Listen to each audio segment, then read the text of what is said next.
Zimbabwe's ruling party has accused the country's army chief of treasonable conduct after he warned of a possible military intervention in politics. General Constantino Chiwenga had challenged President Robert Mugabe after he sacked the vice president.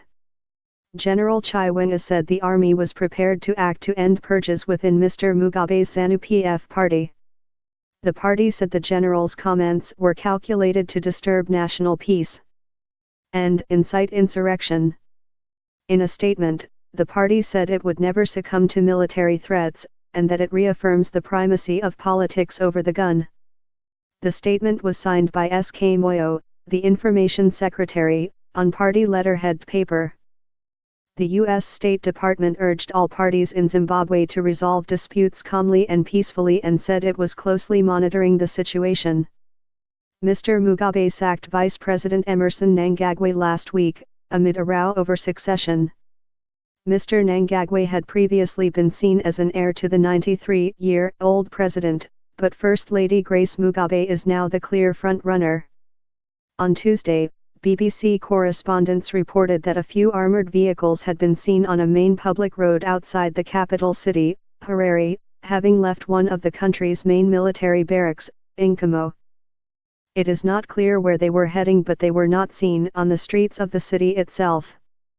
One of the vehicles had broken down on the side of the road. The Zimbabwean ambassador to South Africa, Isaac Moyo, told Reuters that the government was intact and dismissed any talk of a possible coup as just social media claims. General Chiwenga's warning of possible military intervention came on Monday at a news conference at the Army's headquarters. He said the purging within ZANU-PF was clearly targeting members of the party with a liberation background, referring to the country's struggle for independence.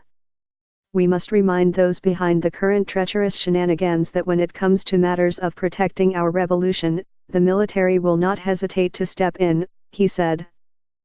Mr. Mnangagwa is one such veteran of the 1970s war which led to independence. General Chiwenga gave his address surrounded by 90 senior army officers.